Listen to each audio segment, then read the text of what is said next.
Hello friends, அனைவருக்கும் வணக்கம். குப்பைகளை சேகரிக்க சிறுவன் நீதிமன்றத்துக்கு வரான். அவனை பார்த்த நீதிபதி ஏந்து நிக்கிறாரு. அந்த சிறுவன் யாரும் தெரிஞ்சோடனே அந்த நீதிமன்றமே அதிர்ச்சியாவது. சரி, அப்படி என்ன நடந்தது அப்படின்னு தான் இந்த வீடியோ பாக்குறோம். அந்த ரயில்வே ஸ்டேஷன்ல பயங்கரமா மழை பெஞ்சிட்டு இருக்கு. அந்த மழையை பொருட்படுத்தாம அங்க ஒரு சிறுவன் குப்பை சேகரிச்சிட்டு இருக்கான். குப்பை பொறுக்கிட்டு இருக்கும் போது நிறைய பேரு டீ காபி அப்படின்னு வித்துட்டு இருக்காங்க. நிறைய மக்கள் எல்லாம் சத்தம் போட்டு நடந்து போயிட்டு இருக்காங்க. ஆனா எதையும் கண்டுக்காம தன்னுடைய வேலையில அந்த சிறுவன் மும்மரமா இருக்கிறான். ஏதாவது குப்பை கிடைக்குமா அப்படின்னு தேடி அலைஞ்சிட்டு இருக்கான். ஏன்னா அந்த சிறுவனோட அம்மாவுக்கு உடல்நலம் சரியில்லாம இருக்குது. அதுக்காக குப்பை சேகரிச்சு அதிலிருந்து வர பணத்தை எடுத்துட்டு போயிட்டு மருந்து வாங்கி தினந்தோறும் கொடுத்துட்டு இருக்கான். அந்த மாலையில அது போல குப்பை பொறுக்கிறான். மாலை 4 மணி ஆயிடுச்சு. ஆனா 4 மணி வரையிலும் எந்த ஒரு குப்பையும் அவன் எதிர்பார்த்தபடி கிடைக்கல. அவன் அம்மாவுக்கு இன்னைக்கு மருந்து வாங்க முடியாது அப்படின்ற வருத்தத்திலேயே நடந்துட்டு இருக்கான். ஏன்னா மழை பெஞ்சதால எதுவுமே கிடைக்கல. சிறுவனுடைய உடல்லாம் மழையால் நனைஞ்சிருக்கு. அப்படி நனைஞ்சிருந்தாலும் எதுவுமே பொருட்படுத்தாம அவன் குப்பை சேகரிக்கிறான். அவனுடைய அம்மாவுக்கு மருந்து வாங்க கொஞ்சம் காசு வச்சிருக்கான். அந்த பணம் திடீர்னு கீழே விழுது. அந்த பணம் ஒரு பேப்பர்ல சுருட்டி அவன் வச்சிருக்கான். அந்த பணம் கீழே விழுது. அந்த நேரத்துல போலீசார் 4-5 பேரு அவனை கவனிக்கிறாங்க. இந்த சிறுவனுக்கு எது இவ்வளவு பணம் அப்படின்னு ஓடி வந்து எங்க இந்த பணம் திருண்டு அப்படின்னு அடிச்சு கேக்குறாங்க. குடுறா அப்படின்னு அவன்கிட்ட கேக்குறாங்க. அந்த சிறுவன் என்னுடைய அம்மாவுக்கு மருந்து வாங்குறதுக்காக வச்சிருக்கேன் அப்படின்னு அந்த சிறுவன் சொல்றான். ஆனா அந்த போலீசார் கோபமா சொல்றாரு, இப்ப குடுக்குறியா இல்ல போலீஸ் ஸ்டேஷன் வரியா அப்படின்னு அவர் கேக்குறாரு. அந்த சிறுவனும் பயந்து போறான். இப்ப கையில குடுக்குறான். ஆனா 5 நிமிஷத்துல இந்த இடத்துல இருந்து வெளியாகணும் அப்படின்னு அவங்க சொல்றாங்க. இது கேட்டு அந்த சிறுவன் அதிர்ச்சி ஆகிறான். அவன் அழுதுட்டு, ஐயா என்னுடைய அம்மாவுக்கு மருந்து வாங்குறதுக்கு இது மட்டும் தான் வந்து வச்சிருக்கேன். இன்னைக்கு குப்பையும் சரியா கிடைக்கல. என்கிட்ட இருக்கிறது இந்த காசு தான். இந்த காசை வச்சுதான் என்னுடைய அம்மாவுக்கு மருந்து வாங்கணும். தயவு செய்து கொடுத்துருங்க அப்படின்னு அவன் கேட்கறான். இப்ப டேய் ஒழுங்கா போறியா இல்லையா அப்படின்னு அவங்க விரட்டுறாங்க, அரையறாங்க. அந்த சிறுவன் அதுட்டே நிக்கிறான். கையில குப்பை வச்சிருக்கான். அந்த குப்பையை தூக்கி கிடாசுறாங்க, வச்சு தள்ளுறாங்க. அங்க டீ கடை வச்சிருக்கோம். ஒருத்தர் அங்கேயிருந்து ஓடி வராரு. இந்த சிறுவனை ஏன் அடிக்கிறீங்க அப்படின்னு அவனை கேட்கிறாரு. அவனையும் அடிக்கிறாங்க. நீ அவன் கூட சேர்ந்து திருநீ அப்படின்னு அவரையும் அடிக்கிறாங்க. நீ எதுவும் பேசாம நீ ஏதாவது பேசுன அப்படின்னா உன்னையும் பிடிச்சி ஜெயில போட்டுரும் அப்படின்னு அவங்க சொல்றாங்க. அந்த சிறுவன் என்ன பண்ணு தெரியாம அவன் ரொம்ப அழுதுட்டே இருக்கான். இந்த இடத்துல அந்த டீ கடைக்காரரை பிடிச்சி அடிச்சிட்டு இருக்காங்க. அந்த சிறுவனும் அங்கிருந்து ஓடிடுறான். ஆனா அந்த போலீசாருக்கு தெரியாது அந்த சிறுவன் அந்த மாவட்டத்தோட நீதிபதி திலீப் மேத்தாவோட ரத்தம் அப்படின்னு. திலீப் மேத்தா சில வருடங்களுக்கு முன்னாடி அவருடைய குழந்தைய சந்தையில் தவற விட்டுறாரு. அந்த குழந்தை ஒரு வயதான குப்பை சேகரிக்கும் ஒரு பெண்மணியிடம் வளர்றான். அந்த சிறுவன் தான் ஆதி. நேர வீட்டுக்கு போடுறான். அவனுடைய வயசான அம்மா படுத்திருக்காங்க. அவனுடைய அம்மாவுக்கு உயர் ரத்த அழுத்தம், பிளட் பிரஷர், சில நோய்கள்லாம் இருக்கு. அவனுடைய அம்மா கட்டில படுத்திருக்காங்க. உடல்ல ரொம்ப மோசமா இருக்குது. என்னப்பா ஏன்பா இவ்வளவு லேட் ஆச்சு அப்படின்னு அவன் கேக்குறாங்க. அம்மா இன்னைக்கு மருந்து வாங்கலாமா, நாளைக்கு நான் உங்களுக்கு கண்டிப்பா வாங்கிட்டு வந்துடுறேன் அப்படின்னு அவன் சொல்றான். இன்னைக்கு சில போலீசார் என்ன பிடிச்சி அடிச்சிட்டாங்க. என்ன திருடன்னு சொல்றாங்கம்மா. நான் திருடவே இல்லை. நான் கையில உங்களுக்கு மருந்துக்காக வச்சிருந்த பணத்தை தான் அவங்க பிடிங்கிட்டாங்க. இந்த பணத்தை தான் நான் திருடன்னு சொன்னாங்க அப்படின்னு சொல்லிட்டு அவன் அழுகுறான். 4-5 போலீஸார் இருந்தாங்க, என்ன அடிச்சாங்க. நான் அவங்கள்ட்ட இருந்து தப்பிச்சு வந்துட்டேன் அப்படின்னு அவன் சொல்றான். இதை கேட்டு அந்த அம்மா கண்ணீர் விட்டு அழுகுறாங்க. அந்த சிறுவன் ஆதி நீதிபதி திலீப் மேத்தாவோட மகன் தான் ஆதி. கடந்த 6 வருஷத்துக்கு முன்னாடி வருடாந்திர கண்காட்சி விழா அங்க நடக்கும். அது ஒரு திருவிழா போல இருக்கும். அந்த கண்காட்சிக்கு தனது மகன் ஆதியோட அங்க வரான். அவனுடைய மகன் ஆதிக்கு 2 வயசு தான். திலீப் மேத்தாவுக்கு எவ்வளவு வேலை இருந்தாலும் அவரு அந்த மாவட்டத்தோட நீதிபதியா இருந்தாலும் எல்லா ஞாயிற்றுக்கிழமையும் தனது மகனுக்காக நேரத்தை செலவிடுவாரு. முக்கியமா வெளியிடங்களுக்கு தனது 2 வயது குழந்தைய அழைச்சிட்டு போவாரு. அப்படிதான் அன்னைக்கும் திலீப் மேத்தா தனது மகன் ஆதிய அந்த கண்காட்சிக்கு அழைச்சிட்டு வர்றாரு. ஆயிரக்கணக்கான மக்கள் அங்க கூடியிருக்காங்க. ஏகப்பட்ட பேரு பலூன் விற்கிறது, ஸ்வீட் கடை, விளையாட்டு பொருள் அப்படின்னு பரபரப்பா அந்த இடம் இயங்கிட்டு இருக்கு. அந்த பகுதியை குழந்தை ஆதி அவர் கூட சேர்ந்து ரசிச்சுட்டே வரான். ஒரு கடையில பண்ணிக்கிறான். எனக்கு இந்த பொம்மை வேணும் அப்படின்னு அவன் கையை காட்டுறான். இப்ப அந்த பொம்மைய திலீப் மேத்தா கவனிச்சுட்டே இருக்காரு. இப்ப அந்த பொம்மையும் அவர் கையில எடுத்து பாக்குறாரு. பக்கத்துல பலூன் விற்பவர் பலூனை கட்டிட்டு இருக்காரு. அந்த வண்ணமயமான அந்த பலூனை பார்த்த பிறகு ஆதி அங்க ஓடுறான். இப்ப கொஞ்ச நேரத்துல திலீப் மேத்தா தனது குழந்தைய பாக்குறாரு. இப்ப குழந்தைய காணோம். தனது மகன் இங்க எங்கேயாவது பக்கத்துல தான் உட்கார்ந்திருப்பான் அப்படின்னு அவர் நினைக்கிறாரு. பக்கத்துல அங்கேயும் தேடி பாக்குறாரு. எங்கேயுமே தனது குழந்தைய காணோம். இப்ப அவர் அதிர்ச்சி ஆகுறாரு. கடைக்காரரும் என்னோட குழந்தைய பாத்தீங்களா அப்படின்னு அவர் கேட்கிறாரு. அந்த கடைக்காரரும் இல்ல சார் எனக்கு தெரியாது, நான் பாக்கல சார் அப்படின்னு அவர் சொல்றாரு. இப்ப மேத்தா எல்லா இடங்கள்லயும் அங்கேயும் ஓடி தேடுறாரு. எங்கேயுமே கிடைக்கல. இப்ப அவர் கண்ணீர் விட்டு அழுகுறாரு. ஐயோ எனது மகனை எங்க விட்டுருப்பான் அப்படின்னு அவர் பதறாரு. எல்லா கடைகள்லயும் ஓடி தர்றாரு. இப்ப உடனடியா காவல்துறைக்கும் தகவல் கொடுக்குறாரு. இப்ப காவல்துறை அந்த மாவட்டம் முழுவதும் தேடிட்டு இருக்கு. இதே நேரத்துல அந்த குழந்தை ஆதி அந்த பலூன்காரர் பக்கத்துல அது அழுதுட்டே நிக்குது. அந்த பலூன்காரரு அதிர்ச்சி வர்றாரு. அந்த குழந்தையிடம் எங்கப்பா உங்க அப்பா அம்மா, நீ யாருப்பா அப்படின்னு கேக்குறாங்க. ஆனா அந்த குழந்தைக்கு பேச தெரியல. குழந்தை அழுதுட்டே தான் இருக்கு. அவருக்கு என்ன பண்ணு தெரியல. அங்க பக்கத்திலேயே குப்பை சேகரிக்கும் ஒரு பெண்மணி வந்து உட்கார்ந்து இருக்காங்க. அந்த பெண்மணியிடம் இந்த குழந்தை கொண்டு வர்றாரு. இந்த குழந்தை இங்க அழுதுட்டு இருந்தான். அவனுடைய அப்பா அம்மா யாருன்னு தெரியல, நீ கொஞ்ச நேரம் பாத்துரு, யாராவது தேடினா இந்த குழந்தைய கொடுத்துரு அப்படின்னு அவர் சொல்றாரு. இப்ப சாயந்தரம் வரைக்கும் காத்திருக்காங்க, ஆனா யாருமே வந்து கேட்கல. இப்ப அந்த பாட்டிக்கு என்ன பண்றதுன்னு தெரியல, மடியில இருந்து வச்சிருக்காங்க. இப்ப அந்த பலூன் விக்கிறவரும் வந்து பாக்குறாரு. இப்ப பேசிக்கிறாங்க, இந்த குழந்தை யாருன்னு தெரியல, நம்ம விட்டா இந்த குழந்தைக்கு வேற வழியும் தெரியல, நம்ம தான் அந்த குழந்தைய பாதுகாக்கணும் அப்படின்னு அவங்க சொல்றாங்க. குப்பை சேகரிச்சு தான் அவங்க வாக்கு நடத்திட்டு இருக்காங்க. இப்ப அவங்க அந்த குடிசை காய்ச்சிட்டு வராங்க. அந்த குடிசையில ஒரு கட்டில் மட்டும் தான் இருக்கு, ரொம்ப சிறிய குடிசை. அதுல தான் சமைச்சுக்கிறது, அதுதான் படுத்துக்கிறது, அதுல தான் அவங்களுடைய வாழ்க்கை நகர்ந்துட்டு இருக்கு. இப்ப அவங்க அந்த குழந்தைய வளர்க்க ஆரம்பிக்கிறாங்க. 1 வயசு 2 வயசு இப்படி நாட்கள் ஓடிக்கிட்டே இருக்கு. தற்பொழுது 6 வயசாவது. திடீர்னு அந்த பாட்டிக்கு உடல்நலம் சரியில்லாம போகுது. மருத்துவம் ஆச்சரியப்படுறாங்க. இப்ப மருத்துவம் சொல்றாங்க, இவங்களுக்கு உயர் ரத்த அழுத்தம், பிளட் பிரஷர், இது போல பல நோய்கள் வந்து இருக்குது. இதுக்கெல்லாம் மருந்து சாப்பிடல அப்படின்னா கூடிய சீக்கிரமே நீங்க இறந்துருவீங்க அப்படின்னு அவங்க சொல்றாங்க. இப்ப இதை கேட்டு அந்த சிறுவன் ரொம்ப அழுகுறான். இப்ப உடனடியா அவனுடைய வளர்ப்பு தாய்க்கு மருந்து வாங்கணும் அப்படின்னு அவன் குப்பை பொறுக்க ஆரம்பிக்கிறான். இப்ப அவன் நினைச்சு அந்த பாட்டி ரொம்ப பெருமைப்படுறாங்க. இப்ப அந்த குழந்தைய எல்லா இடங்கள்லயும் தற்போது வர திலீப் மேத்தா தேடிட்டு இருக்காரு. தனது மகன் எங்கேயாவது இருப்பான் அப்படின்னு விடாம தேடிட்டு இருக்காரு. அதே நேரத்துல அந்த குழந்தை ஆதிக்க போலீசார் அடிக்கும் போது அந்த இடத்துல செய்தி சேகரிக்கும் ஒரு பத்திரிகையாளர் அங்க நின்று இருக்காரு. அவரு பேரு சேகர். அவரு உள்ளூர் செய்தி சேனல் நிருபரா வேலை செஞ்சுட்டு இருக்காரு. இப்ப இந்த நிகழ்வு எல்லாருமே பாக்குறாரு. உடனடியா அந்த செய்தியாளர் தனது செல்போன்ல இருந்து வீடியோ வந்து இருக்கிறாரு. அந்த போலீசார் அந்த சிறுவனிடம் இருந்து பணத்தை புடுங்குறதும் அவனுக்கு வச்சு தள்ளுறதும் எல்லாமே அவங்களுக்கு தெரியாம அவர் வீடியோ எடுக்கிறாரு. இப்பதான் அவர் யோசிக்கிறாரு, பொதுமக்களுக்கு தெரியப்படுத்தணும் அப்படின்னு அவர் நினைக்கிறாரு. இப்ப உடனடியா அந்த சிறுவனை பத்தி அவர் தெரிஞ்சுக்க நினைக்கிறாரு. இந்த இடத்துல தான் அந்த சிறுவன் எங்க இருக்கான்னு அவனை பின்தொடர்ந்து அவன் போயிட்டு இருக்காரு. அவன் சிறுவன் அவனோட வீட்டுக்கு நுழையும் போது இப்ப பின்னாடி அவரும் போறாரு. இப்ப அந்த சிறுவன் எவ்வளவு ஏழ்மையான குடும்பத்துல வாழ்ந்திருக்கான்றத அவர் தெரிஞ்சுக்கிறாரு. இப்ப அவர் வீட்டுக்கு போறாரு. மறுநாள் அதே வீட்டுக்கு வந்துடுறாரு. அந்த பாட்டியோட பேரு சோமாவதி. சோமாவதி அம்மா படுக்கையில் படுத்துட்டு இருக்காரு. திவாகர் அவருக்கு அருகில போய் உட்காராரு. நான் ஒரு பத்திரிகையாளர் அப்படின்னு தன்னை அறிமுகப்படுத்துறாரு. உங்களோட மகனுக்கு என்னாச்சுன்னு நான் பார்த்தேன் அப்படின்னு சொல்றாரு.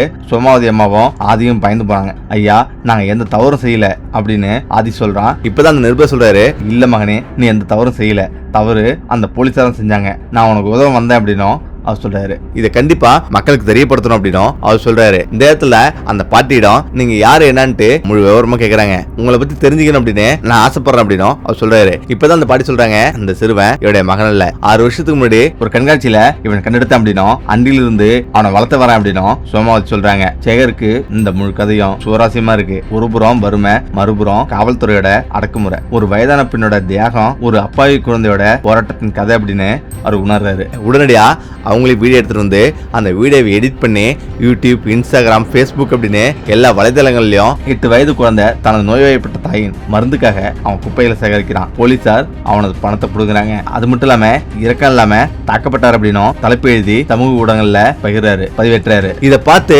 வெளியிட்ட உடனேயே இந்த வீடியோ வேகமா வைரலாகுது. குப்பை சேகரிக்க சிறுவனிடம் இருந்து போலீசார் பணம் பறிக்கிறதும், அதே நேரத்துல அந்த சிறுவன் துன்பப்படுறதும், அந்த சிறுவன் யார் அப்படின்றதையும் எல்லாமே அந்த வீடியோல பதிவாயிருக்கு. இந்த வீடியோ வேகமா வைரலாகுது. இப்ப பல மில்லியன் பார்வையாளர்களை அது கடந்து போயிட்டு இருக்குது. மக்கள் கொதிச்சு எழுதுறாங்க, போராட்டம் வெடிக்குது. மக்கள் வீதியில இறங்கி சிறுவனுக்காக போராட்டம் பண்றாங்க. சட்டம் ஒழுங்கு எந்த அளவுக்கு பாதிக்கப்பட்டிருக்கு பாருது அப்படின்னு அவங்க எல்லாருமே கொதிக்கிறாங்க. அதே நேரத்துல இதுக்கு நீதி கிடைச்சே ஆகணும் அப்படின்னு போராட்டம் பண்றாங்க. இப்ப இந்த விஷயம் வேகமா வைரலாகுது. பல மீடியாவும் டிவி சேனல்களும் இந்த விஷயங்களை பத்தி செய்தி வெளியிடுது. இப்ப இந்த செய்தி வேகமா வைரலாயிட்டு இருக்குது. இதே நேரத்துல திலீப் மேத்தா சர்வதேச நீதிபதி மாநாட்டுக்காக அவரு அமெரிக்கா சென்றிருக்காரு. இப்ப இந்த வீடியோ வேகமா வைரலாயிட்டு இருக்கு. அவரோட உதவியாளர் இந்த வீடியோவை பார்த்து திலீப் மேத்தாவிடம் இதை காமிக்கிறாரு. இந்த வீடியோவை பார்த்து திலீப் மேத்தா ரத்தம் கொதிக்கிறாரு. இப்ப அந்த வீடியோவை பார்க்க அவர் உணர்ச்சி பெருக்கெடுத்து அதிர்ச்சி ஆகுறாரு. அந்த வீடியோல அந்த பாட்டி இப்படி சொல்றாங்க, எனது மகன் இல்ல, 6 வருஷத்துக்கு முன்னாடி கண்காட்சியில யாரோ தவற விட்டாங்க, நான் வளர்த்துட்டு இருக்கேன் அப்படின்னு அவங்க சொன்னதை பார்த்து அவரு அதிர்ச்சி ஆகுறாரு. அது தனது மகன் தான் அப்படின்றத அவர் உறுதிப்படுத்துறாரு. கோவப்படுறாரு. உடனடியா அந்த போலீசார் மீது நடவடிக்கை எடுங்க அப்படின்னு உத்தரவிடுறாரு. அந்த 5 போலீசாரையும் கைது செய்யறாங்க. இந்த விஷயம் பெரிய பரபரப்பா மாறுது. இப்ப திலீப் மேத்தா உடனே சொல்றாரு, இப்ப உடனடியா அந்த பாட்டி வீட்டுக்கு போங்க, அந்த சிறுவனை எனக்கு வீடியோ எடுத்து அனுப்புங்க அப்படின்னு அவர் சொல்றாரு. அவருடைய உதவியாளர் ரமேஷ் உடனடியா அவங்க வீட்டுக்கு போறாங்க. அதை பார்த்து அந்த சிறுவனும் அந்த பாட்டியும் பயப்படுறாங்க. இப்ப அந்த பாட்டி சொல்றாங்க, ஐயா, நாங்க எந்த தவறு செய்யல, எதுக்கு இவ்வளவு பேர் வந்து பாக்குறீங்க அப்படின்னு அவங்க பயப்படுறாங்க. இப்பதான் அவர் சொல்றாரு, அம்மா, உங்க பேர்ல எந்த தவறும் இல்ல, எல்லாமே போலீசாரோட தவறு தான், உங்களுக்கு நீதி வாங்கி கொடுக்கறதுக்கு தான் நாங்க வந்திருக்கோம் அப்படின்னு அவர் சொல்றாரு. சிறுவனை பத்தி ஏதாவது அடையாளம் இருக்கு அப்படின்னு அவர் கேட்க சொல்றாரு. அதே போல கேக்குறாரு. இப்பதான் அவனுடைய கையில ஒரு மச்சம் இருக்கிறத அவங்க சொல்றாங்க. இப்ப திலீப் மேத்தா கண்ணீர் விடுறாரு. ஏன்னா அவனுடைய மகனுக்கும் கையில மச்சம் இருக்கும். இப்ப அவர் உறுதிப்படுத்துறாரு. இப்ப உடனடியா அவருடைய உதவியாளர் ரமேஷுக்கு சில உத்தரவும் போடுறாரு. மேல சொல்றாரு, உங்களுக்கு உதவ இந்த மாவட்டத்தோட நீதிபதி உத்தரவிட்டு இருக்காரு அப்படின்னு சொல்றாரு.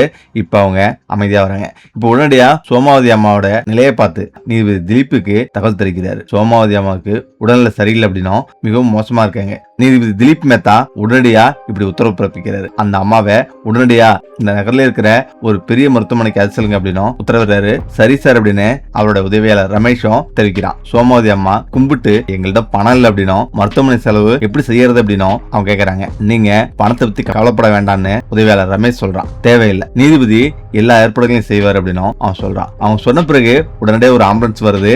அங்கிருந்து ஒரு மிகப்பெரிய ஒரு மருத்துவமனைக்கு அவர் அழைச்சிட்டு போறாங்க. அனுமதிக்கப்படுறாரு. சோமாவதி அம்மா மருத்துவமனையில இருக்காரு. மருத்துவர்கள் இப்படி சொல்றாங்க, அவரது நிலைமை மோசமா இருக்கு அப்படின்னும், நீரிழிவு மற்றும் உயர் ரத்த அழுத்தத்தை தவிர சிறுநீரத்திலும் பிரச்சனை இருக்கு அப்படின்னும், சிகிச்சை உடனடியாக தொடங்குவது அவசியம் அப்படின்னும் அவர் சொல்றாரு. ரமேஷ் எல்லா ஆவண வேலைகளையும் செஞ்சு முடிக்கிறாரு. சோமாவதி அம்மாவுக்கு ஒரு தனியார ஒதுக்கப்படுது. சிறந்த சிகிச்சைக்கான ஏற்பாடு அனைத்து செய்யப்படுது. நீதிபதி திலீப் மேத்தாவிடம் மேலும் ஒரு அழைப்பு வருது. உடனடியா அந்த போலீஸ்காரருக்கு எதிராக நடவடிக்கை எடுங்க அப்படின்னும் உத்தரவிடுறாரு. சரி அப்படின்னு உடனடியா அந்த 5 போலீசார் மீதும் நடவடிக்கை எடுக்கப்படுது. உடனடியா திலீப் மேத்தா தனி விமானம் மூலம் இந்தியாவுக்கு வராரு. இந்தியாவுக்கு வந்து இந்த வழக்கை வேகமா விசாரிக்கிறாரு. இப்பதான் நீதிமன்றமே பரபரப்பா இருக்கு.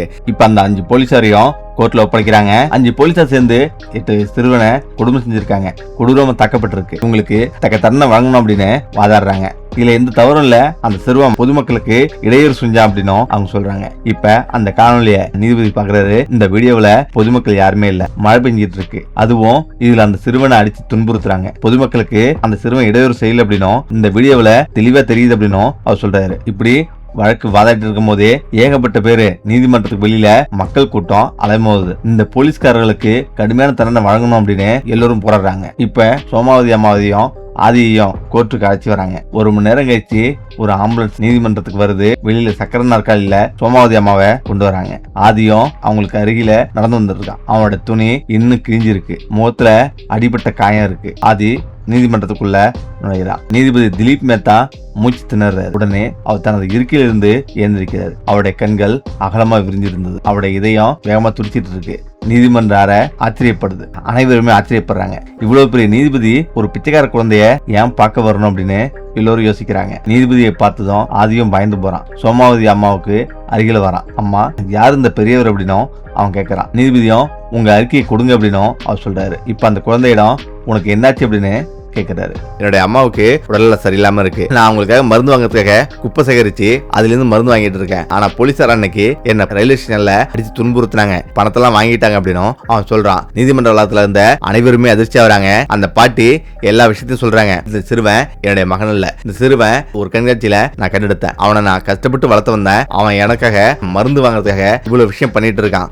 இந்த வயசுல இவ்வளவு இறக்க குணம் இந்த குழந்தைக்கு இருக்கு. இப்படி ஒரு அறிவான குழந்தைய நீங்க பார்க்கவே முடியாது அப்படின்னும் சொல்றாங்க. ரொம்ப கஷ்டப்படுறோம். இந்த கஷ்டத்திலயும் எங்களுக்கு இவ்வளவு பெரிய துன்பமா அப்படின்னு ரொம்ப வருத்தம் அடைகிறாங்க. இந்த நேரத்துல நீதிபதியை கண்ணீர் விடுறாரு. மேலான சிறுவன் என்னோட குப்பைகள் எல்லாம் தூக்கி போட்டாங்க. அது மட்டும் இல்லாம என்னோட பணத்தையும் திருப்பி கொடுக்கல, அடிச்சு துரத்துனாங்க அப்படின்னும் அவன் சொல்றான். ஆதி கதையை சொல்லிட்டு இருக்கும் போதே திலீப் மேத்தாவுக்கு கண்ணீர் வருது. அந்த நீதிமன்ற அறையில மக்களுடைய கண்கள்ல கண்ணீர் வழியுது. இப்ப நீதிபதி மேத்தா இருந்து ஆதியை நோக்கி வராரு. நீதிமன்றமே ஆச்சரியப்படுது. நீதிபதி என்ன செய்யறாரு அப்படின்னு நினைக்குது. நீதிபதி திலீப் மேத்தா ஆதியோட முன்னால அமராரு. மகனே, உன் உள்ளங்கையை காட்டு அப்படின்னும் அவர் சொல்றாரு. பயந்து அவனும் தன்னுடைய உள்ளங்கையை காட்டுறான். அங்க ஒரு சிறிய கருப்பு குறி இருக்குது. திலீப் மேத்தா அவனுடைய நெற்றியை பாக்குறாரு. ஒரு சிறிய மறு இருக்கு, மச்சம் இருக்கு. நீதிபதி அழ ஆரம்பிச்சிட்டாரு. இது என்னுடைய மகன் அப்படின்னு அழுகுறாரு. முழு நீதிமன்ற அறையும் அமைதி நிலவுது. எல்லோரும் ஆச்சரியப்படுறாங்க. என்ன சொல்றீங்க அப்படின்னு எல்லோரும் அதிர்ச்சி ஆகுறாங்க. நீதிபதி திலீப் மேத்தா ஆதியை கட்டிப்பிடிக்கிறாரு. நான் அவனுடைய அப்பா, நான் 6 வருஷமா உன்னை தேடிட்டு இருக்கேன் அப்படின்னு சொல்றாரு. ஆதிக்கு எதுவுமே புரியல. ஆனா அவனுடைய அம்மா சோமாவதி அம்மாவும் அழுகுறாங்க. மகனே, இவர்தான் உன்னுடைய உண்மையான அப்பா அப்படின்னு அவங்களும் சொல்றாங்க. முழு நீதிமன்றமும் ஆச்சரியப்படுது. நீதிபதி திலீப் மேத்தா அனைவரிடமும் விளக்குறாரு. 6 வருடங்களுக்கு முன்னாடி ஒரு கண்காட்சியில எனது மகனா இருந்தான். இன்றுதான் அதே குழந்தை தான் அப்படின்னு எனக்கு தெரிய வந்தது. முழு நீதிமன்ற அறையும் உணர்ச்சி வசப்படுது. மக்கள் கண்கள்ல கண்ணீர் வழியுது. நீதிபதி திலீப் மேத்தா சோமாவதி அம்மாவின் பாதங்களை தொட்டு வணங்குறாரு. அவர் கட்டணிச்சுக்கிறாரு. நீதிமன்றத்தில் உள்ள அனைவருமே கண்ணீர் சிந்துறாங்க. இப்ப உடனடியா தீர்ப்பு வழங்கப்படுது.